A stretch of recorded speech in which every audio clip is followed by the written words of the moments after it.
Ken Jones is on a solo mission to climb Romania's highest peak. Alone and miles from civilization, his quest becomes a fight for survival when he's hit by an avalanche. I ran as fast and as frantic as I could. I was running for my life. He's thrown down the mountain. His pelvis is shattered. It was agony, like a red-hot poke was being pushed into the side of my leg. Unable to walk, he has no way to call for help. His only hope, an agonizing 8-mile crawl.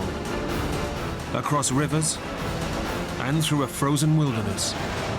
His greatest fears are being eaten alive or freezing to death.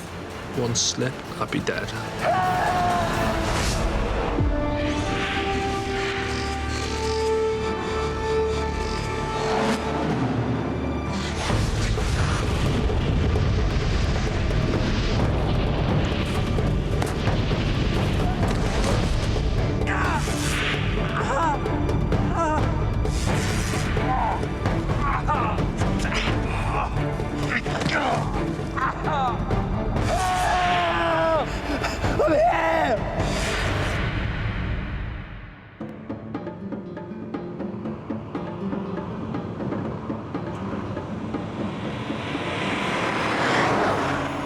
Journeying into the heart of the Transylvanian Alps, a remote region of central Romania, is Ken Jones, a former British paratrooper in search of a holiday with a difference.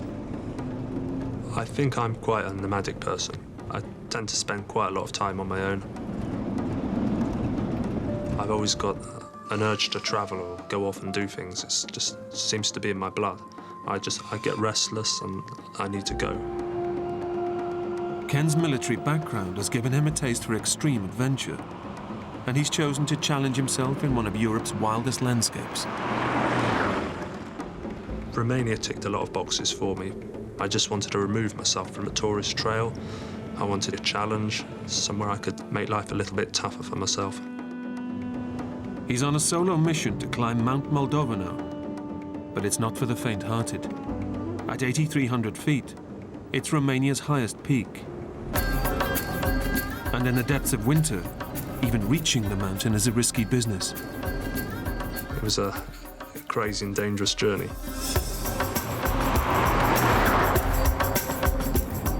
The taxi driver's just driving like a lunatic up the road. I just thought, what the hell am I doing? This is probably as dangerous as the mountain.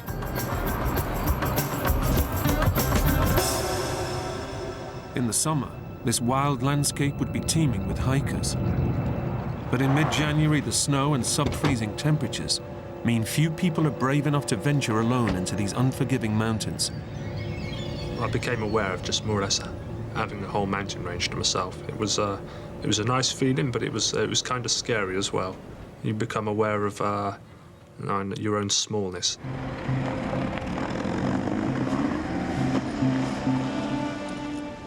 Normally, it's a 2-day climb to the top of the mountain.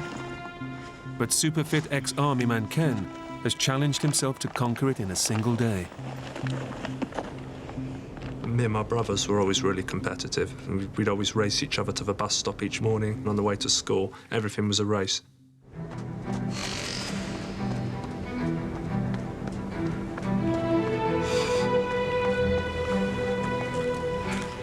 I do like the feeling of my body working and functioning well, and I soon found a good rhythm.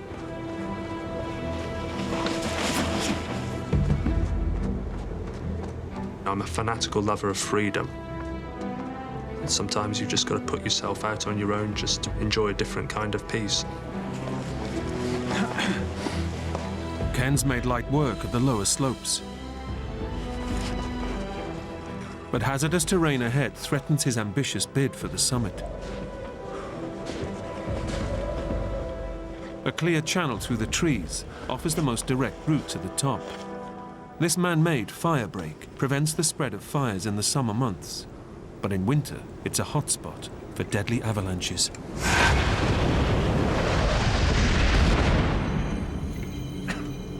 I did an Arctic warfare course in the army, and I knew about the possibility of avalanches. I was well versed in drills and how to deal with them.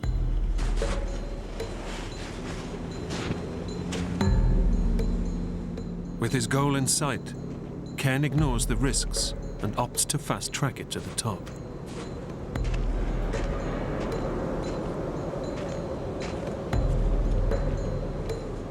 The snow on these upper reaches of the slope was more of a fine powder. And at points I'd sink up to my waist. My going slowed down significantly, and it became really hard work. There was a ramp. It was a really steep wall, so I needed to rely heavily on my crampons and my ice axe, and that was pretty tricky. At one point I got halfway up, and I just slipped.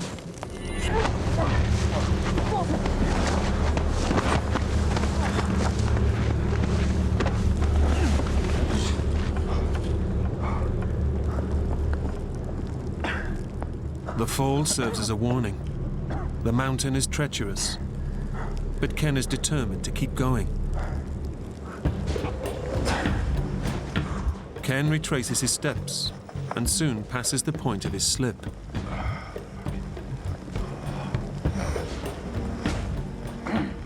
With effort comes reward. His choice of extreme location is starting to pay off.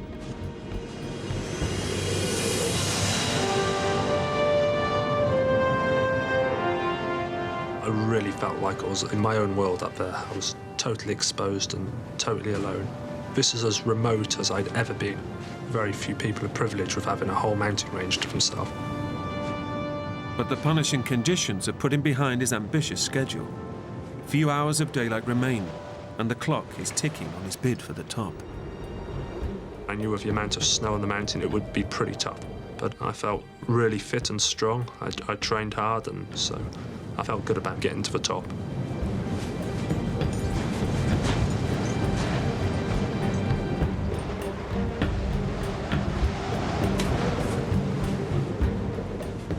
Sheer athleticism and extraordinary determination bring him within reach of his goal. But as the sun sets, he must decide whether to make a last-ditch push for the top or retreat to shelter and make a second attempt in the morning. I kept hoping that the snow level would change or be a bit more friendly to me. I kept walking a bit more, not quite wanting to give up, but doubts started coming into my mind as to whether I'd make the top that day.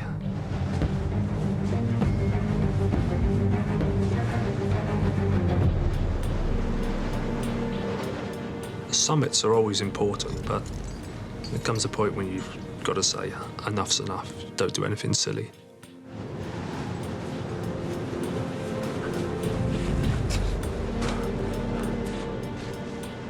Reluctantly, Ken opts to return to the relative safety of the trees. The plan was to get securely into the forest so I could dig a snow hole or set up my poncho.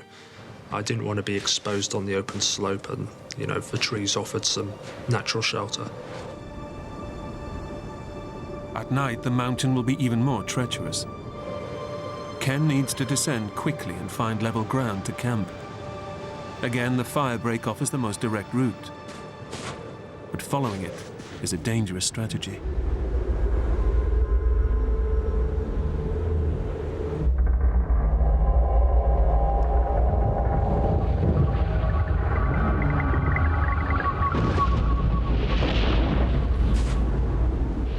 All of a sudden, there was just a noise from the top of a mountain. At first, I thought it was something like an animal. It was so strange and unearthly. I'd never heard anything like it before.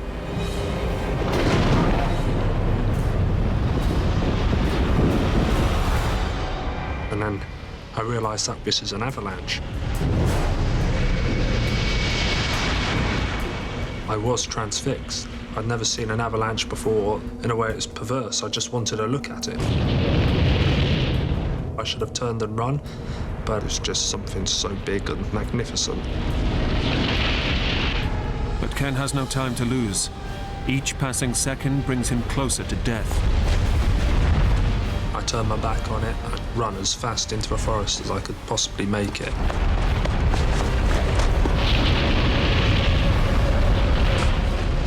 And all the time I could feel like it was chasing me. My heart was beating, it was just going crazy. It was going to hit me, bury me. I thought I was going to die.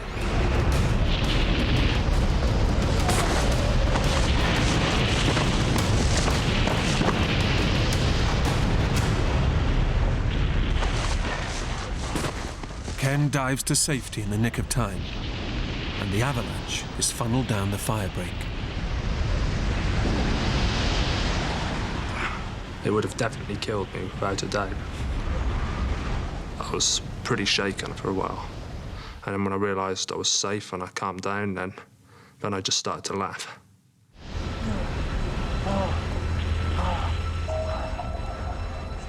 He's had a narrow escape, but he's still in danger. The snow on these upper slopes is unstable. After the avalanche, I began to feel really vulnerable on the slope. I need to find somewhere safe to sleep. So I wanted to drop down, get deeper into the forest, sleep for the night, and still possibly be able to make an ascent the next day. It's now a race to descend to safer ground before nightfall. But through the trees, the going quickly gets tough. But the terrain became more treacherous. Branches were poking in my eye. It was becoming a bit of a nightmare. The rough terrain and the slope of the mountain forces him back onto open ground. I knew the quickest passage was down the fire break between the trees. I didn't want to go anywhere near it again. But I had no choice. I had to go down it. But taking this shortcut is a serious gamble. In his race against the light, Ken decides it's a risk worth taking. But his luck has run out. The mountain is about to show him how lethal it can be.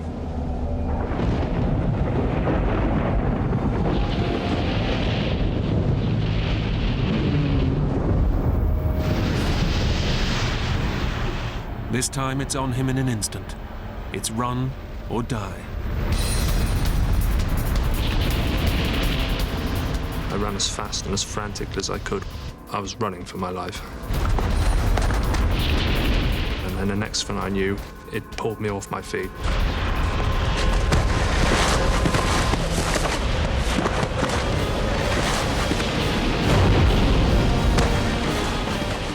I was utterly terrified. It swallows you and engulfs you. You can feel all your bones and organs inside, everything's rattling.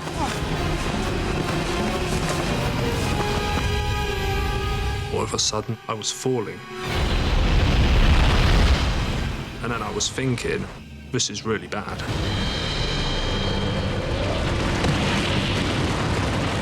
I landed on my ass and I heard a massive crack. And that was my pelvis shattering and the head of my femur snapping off.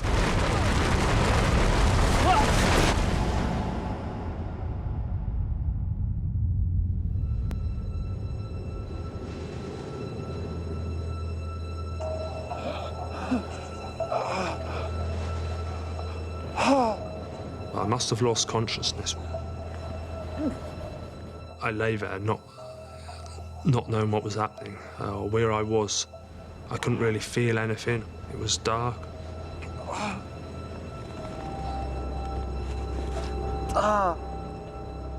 The fall has inflicted a bloody gash to his head. But Ken is about to discover that his body has suffered a far more deadly blow. The pain finally hit me.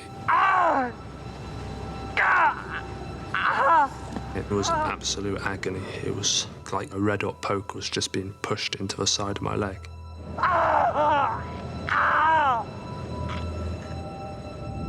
The impact has broken his femur and smashed his hip joint through his pelvis, shattering it to pieces. Bone fragments have severed blood vessels around the pelvis, causing internal bleeding and making his core body temperature plummet.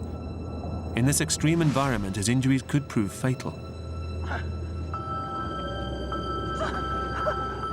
Ken knows it's bad, but is unaware of the full extent of the damage.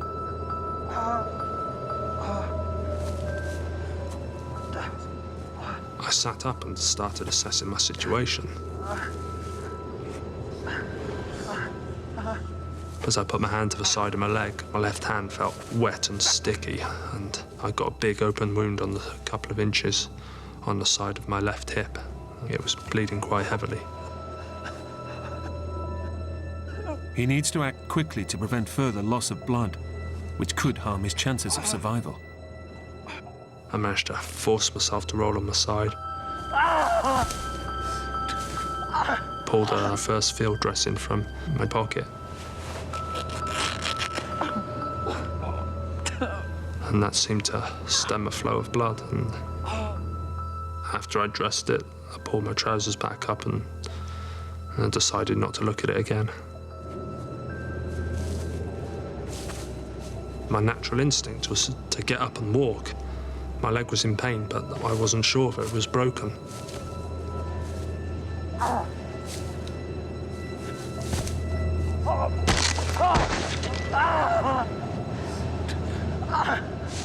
I felt a jolt of agonizing pain shoot up my leg, and it became apparent that there was no way in hell I could walk. My leg was gone. It was a pretty desperate situation.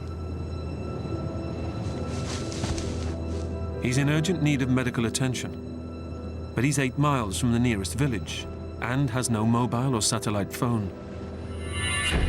With military discipline, he's packed for the harsh conditions, but the avalanche has torn off his backpack and buried it further up the mountain. I was deprived of all my provisions, my sleeping bag, my stove, my meals, everything I needed to survive.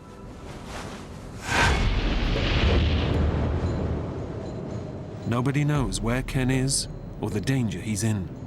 If he's to cheat death, the stamina and self-reliance that brought him here must now get him out. But he faces a tough dilemma.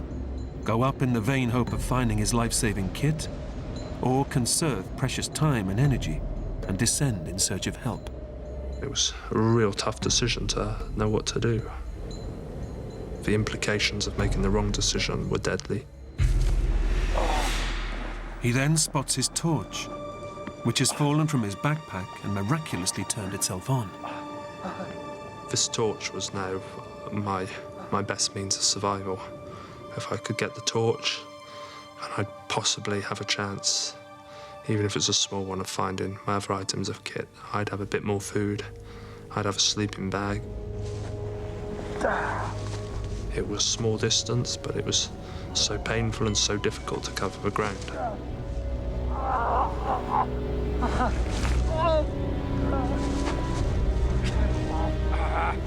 Ken finds his hat and a waterproof sack before eventually salvaging his torch.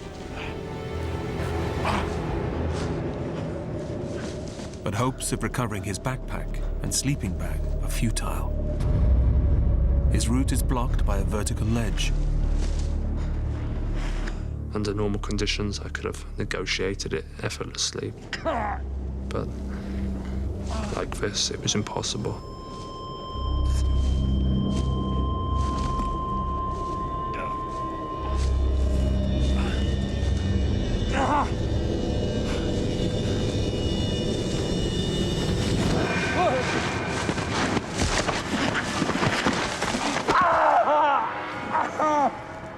It was a pathetic effort, and I just fell over backwards. My leg folded up underneath me, but it just wrenched at the joint.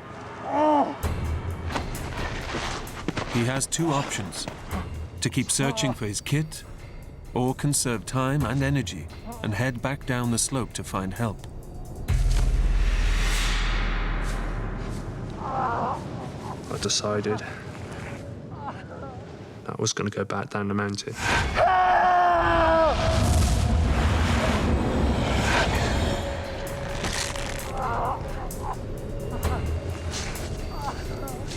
The least difficult way of moving was in a sitting position.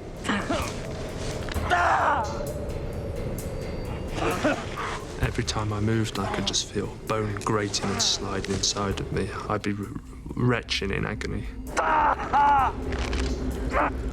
Ken has trained hard, but nothing has prepared him for this pain. For over an hour, he descends with gritted teeth until he finds flatter ground to rest. But it's only the beginning of his ordeal. The foot on his broken leg is painfully swollen. He needs to ease the pressure immediately, or gangrene will take his foot. I realised the implications of not getting my left boot off really quickly. I could feel the bones grating and moving around in my leg. I mean, I had to inflict this pain upon myself. There's no other option. If I didn't get the boot off, I was going to lose my foot. It was almost blissful just to have my feet free, and all the blood that was stuck in my foot could work its way back up my leg.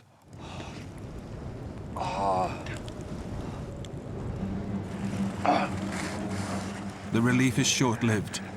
At night, temperatures plunge rapidly to as low as -15 degrees.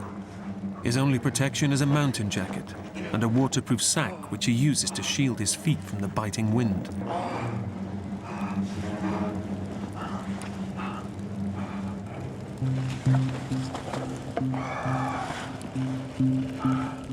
His body desperately needs food to provide him with energy to fight off the cold. His last provisions are stowed in his pocket, and it's vital he rations them carefully. I had a small plastic bag with some crushed sausage rolls. I got kind of careless, and before I knew anything, it was gone. I'd eaten the packet.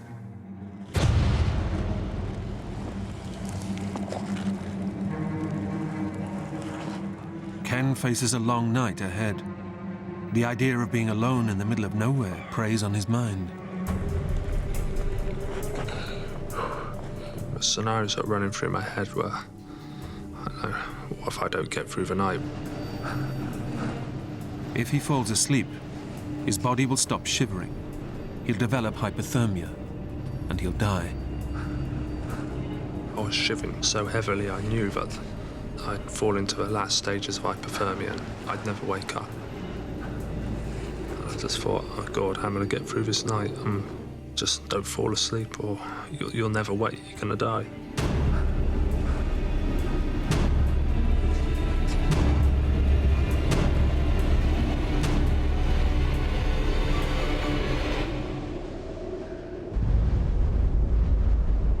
Sleep was a potential death sentence, and it's constantly beckoning you, and it's so easy to do. And you realise as well, all you've got to do is shut your eyes, and you're not in pain anymore. Facing a long and tortuous night alone in the wilderness, Ken's spirits hit rock bottom. I just thought, how can time do this to me? It felt like a lifetime had passed. There's maybe 7 or 8 more hours to go through yet, and it's going to get colder. By 3 or 4 in the morning, the temperature's going to plummet even further. As time went on, I got more lonely. I thought about all sorts of strange things, comforting things like being warm in bed, and I thought about my brother and playing football and anything to distract my mind from the pain and the suffering I was in. The night was just a battle to stay awake.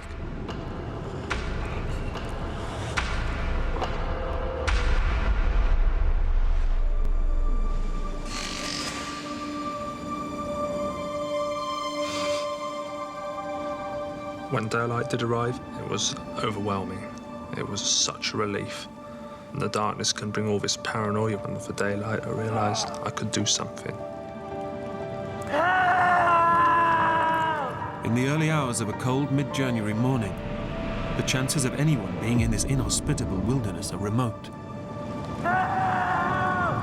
Ken only has himself to rely on, but the enormity of the task ahead preys on his mind, and he can't help hoping for rescue. I kind of had it in my mind. Maybe emergency services would be called out. I imagined a helicopter or a couple of mountain rescue guys just walking through the forest blowing a whistle.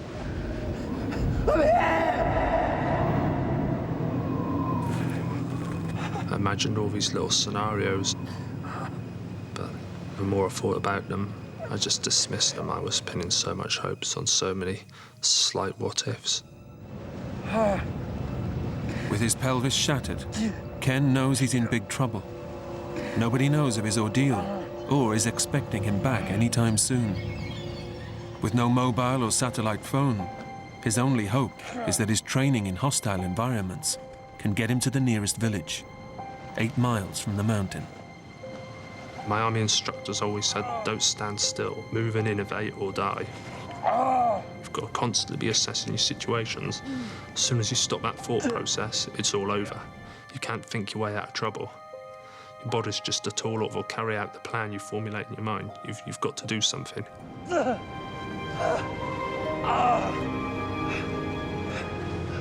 With no food and his water bottle already drained, Ken sets out on his marathon journey down the mountain.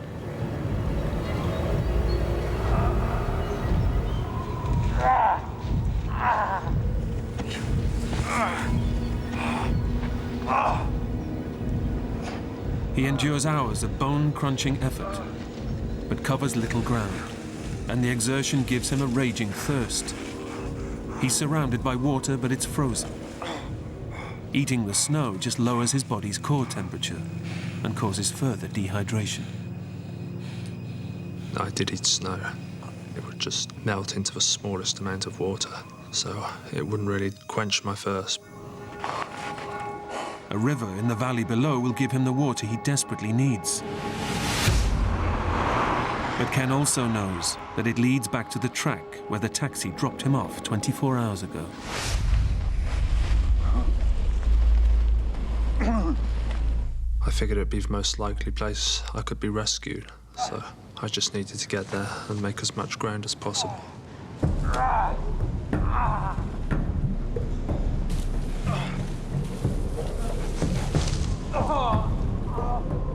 After an agonizing descent, Ken makes it off the steep slopes of the mountain.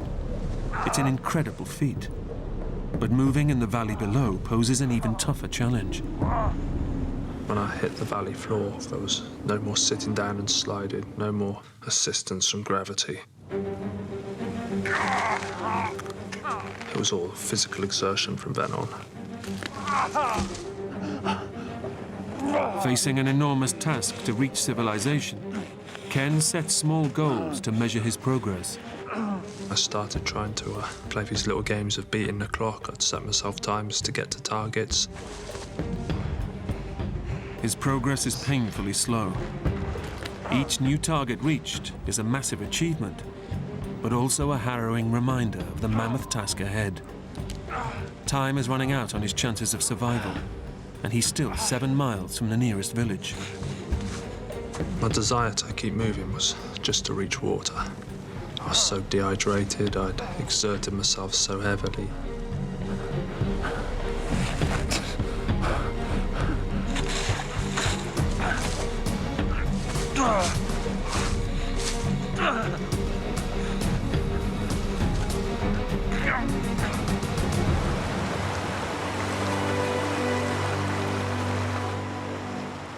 After a brutal crawl along the valley floor, Ken finally reaches the river. The banks were higher than the water level, so it was kind of hard for me to reach down and get access to the water. So I had the idea of tying the ends of my shoelaces around the neck of a bottle.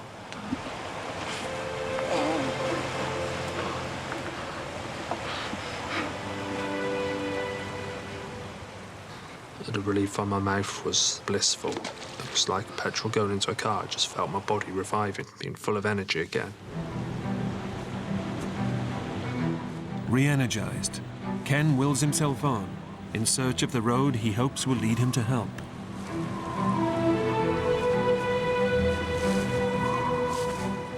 But he soon finds that access along the bank is blocked.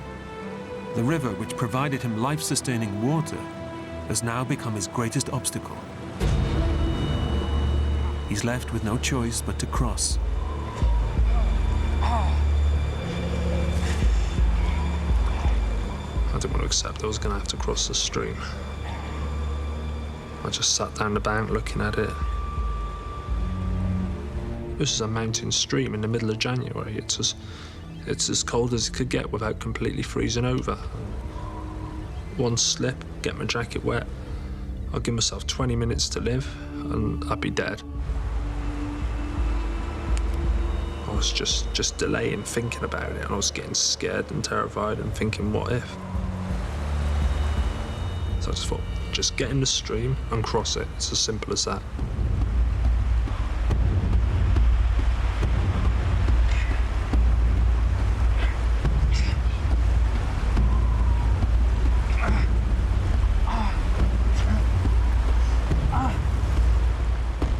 The human body loses heat 25 times faster in cold water. One slip in the stream, and Ken could quickly freeze to death. I was shivering uncontrollably, my body was shaking violently, and I was gasping for breath. I could feel it rising up my legs, and I just thought, how am I going to do this? I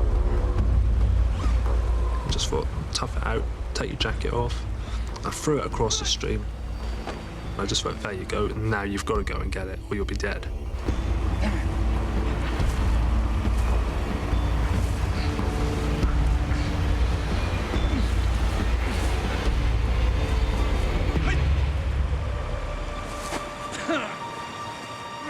It takes him an hour to cross the stream. I sat there for a few seconds, just shocked, trying to get my breath back. The stream, I just thought, that's it. It can't get any worse now. I must have done it.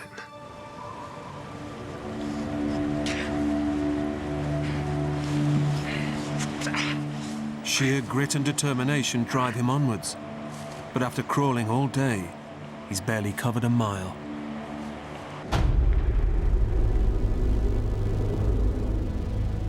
Now facing another long night alone in this savage landscape, he's suddenly consumed by his greatest fear: being eaten alive by wild animals.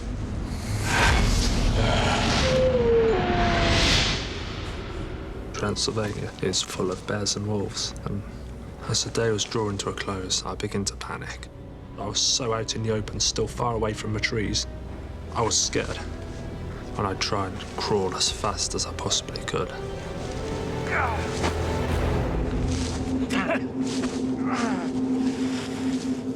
He makes it to cover, but the scent of his blood-soaked body and his weakened state makes him easy prey.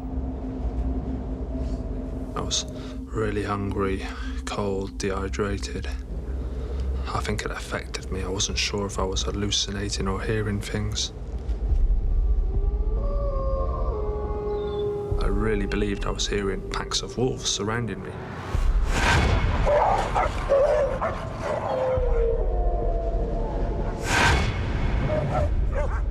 I was convinced I could see eyes just looking at me.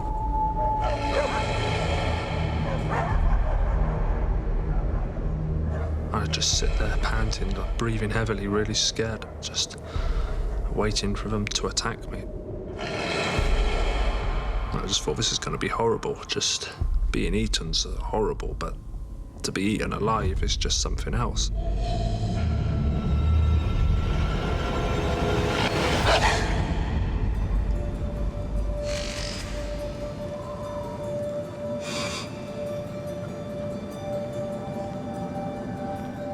When night came on that third day, the relief was like nothing else. I'd pulled through. It was such a big achievement. Crippled by a broken leg and shattered pelvis, Ken desperately needs to reach the village 6 miles away, or face certain death in this hostile wilderness. After 2 punishing nights without food or sleep, it's a fight for survival, and nature is a formidable opponent. It started to snow. And I know the sky seemed to close down above me, and just got this isolated feeling.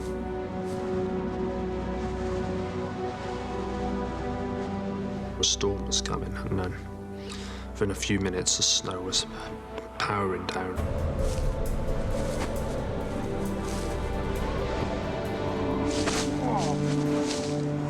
It seemed that the environment was just conspiring against me constantly. It felt pretty harsh and cruel, and you just become aware of how savage the mountains and the foothills can be. It's been 48 hours since the avalanche nearly took Ken's life.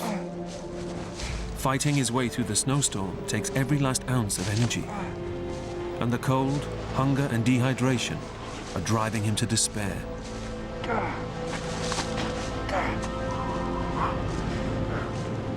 It's hard to keep moving because you think dying doesn't seem like such a bad proposition. At least all this pain's going to be over. You fall asleep and you can die. And I thought about my brothers and my sister. My mum as well. I'm close to my mum. Really close to my mum. I just got this idea and thought of someone coming round to my house and telling my mum and my brothers and sisters that I was dead.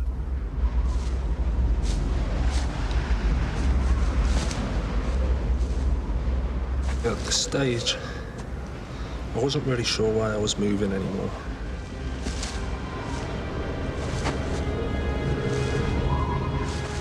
I thought to myself, this is what dying feels like then. So you're dying now. I was really lonely. I didn't want to die alone. So I just kept. I just kept moving and picking. Give us a minute, boys.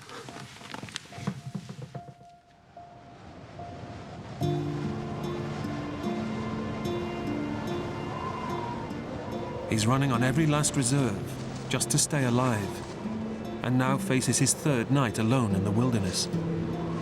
He hasn't slept in 2 days, but in these sub-freezing conditions, sleep means certain death. I wanted to keep moving. My body, it just decided it was gonna stop.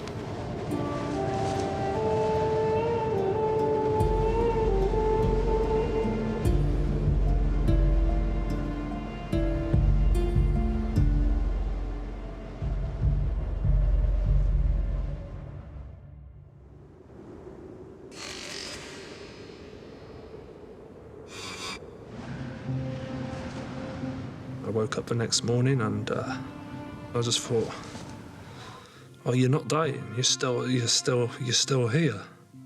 And it's like my body wanted to stay alive.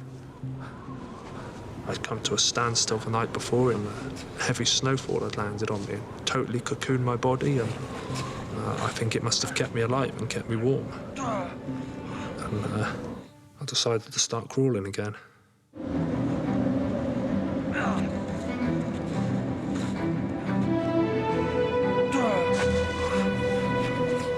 His shattered hip means every move is pure torture. Only his incredible fitness and superhuman reserves of willpower drive him on. In spite of the pain, he's confident the worst is over. It'd be stupid to even conceive of it getting more difficult. I've just got to get to the track. It's not going to be far away. One big final effort today, and you know, I'll be safe. At last, Ken is within reach of the road where the taxi dropped him off 3 days before. But suddenly, getting there looks impossible. A river blocks his path, and Ken knows just how deadly this might be. When I saw that there was no passage through, I was really angry.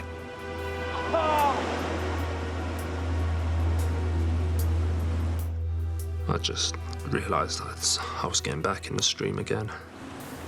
Except this time, yeah, it was going to be hell.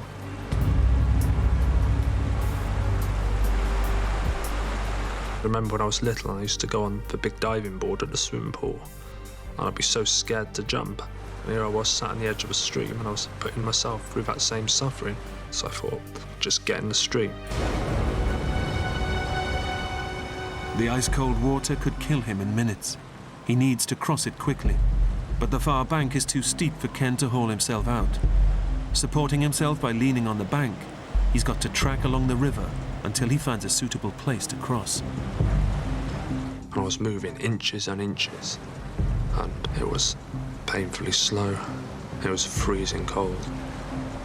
For over an hour, Ken struggles along the river until the opposite bank is low enough for him to crawl out. But the current is strong and the water is deep.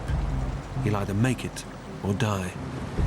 Throughout this ordeal, it was just such a vital mission not to get my jacket wet. And again, I knew if that got wet, I was dead. His jacket and thermal top must come off. If they get soaked, he'll freeze on the other side. But by taking them off, he's increasing the risk of hypothermia, which could kill him. I was left with no other choice. It was a matter of being patient and being careful, and I just had to get across. With his severe injuries, Ken takes tiny hops on his good leg, letting the current carry his broken limb. One false move, and he could quickly freeze to death. All of a sudden, I became aware of my boot becoming loose, and before I could react, my boot come off my foot. His boot is swept away by the river, and the foot on his good leg is now exposed. He makes it to the bank, but with a 3-mile crawl through the snow ahead, frostbite is guaranteed. And my first thought was, I'm going to lose my foot. I'm going to get frostbite. I just thought, oh God, what am I going to do now?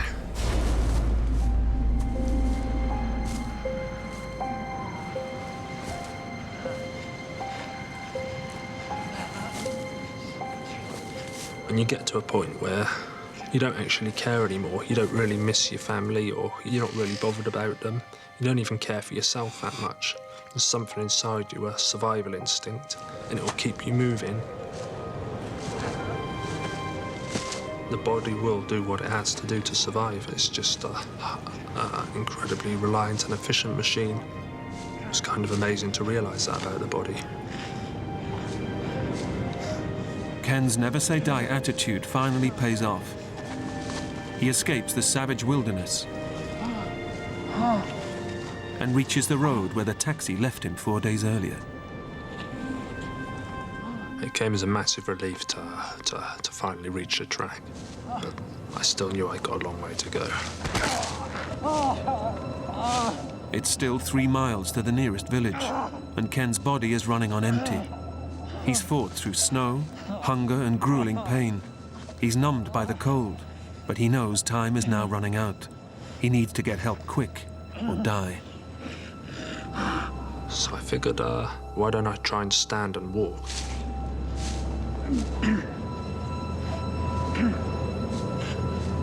It was okay for a few seconds, and then there was a big crunch, and I felt bones grating up my leg. Even though it caused me a lot of pain, and I just thought if I could find some sort of a stick to just take a part of the weight, then, you know, I could use it as a crutch.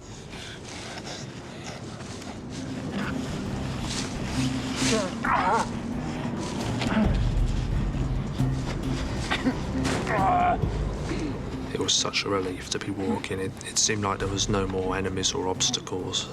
I felt it was more or less home and dry. But his ordeal is far from over. And all of a sudden, it felt like I'd just been stabbed in the stomach with a knife. There'd been no pain like this. It was the worst pain I've ever felt, or the worst pain imaginable. The stress of Ken's ordeal is causing his body to produce stomach acid at such lethal levels. It's perforating the lining of his gut. The acid flowing into his abdominal cavity is literally eating him from the inside. It's a ticking time bomb that could kill him within hours.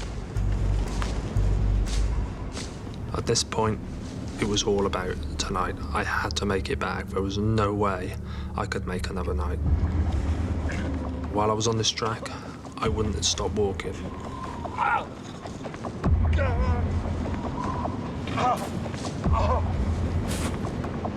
Every excruciating move is a step in the right direction. But the road ahead turns into his worst nightmare. The route splits, and only one way leads to the village. It's 50-50 he'll make it to help.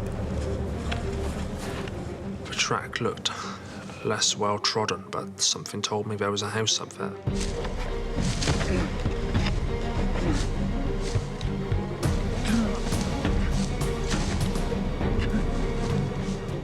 And when I reached a clearing, I saw the outline of a building. I thought, this is it. It brought me enormous relief. I felt like I'd made it, and I was literally within steps of safety and warmth.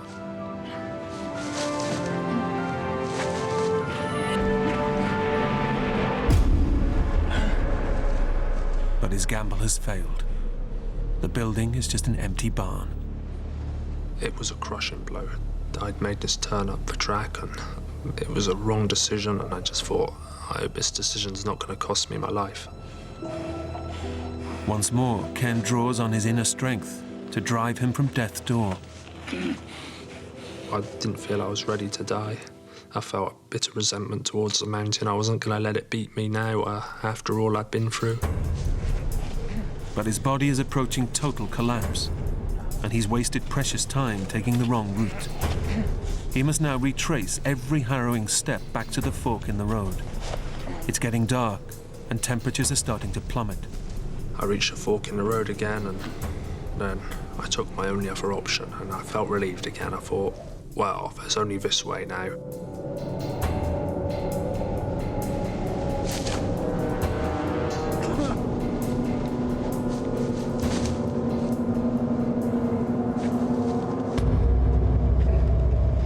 And eventually I turned a corner, and I saw a light spill through the trees.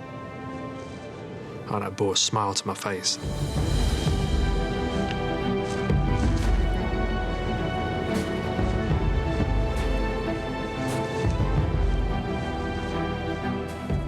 I just thought, I've done it, and just realised what an honest, faithful servant your body is, and I just felt really proud of myself then. I knew I'd got a strong heart and character, and I could get through things.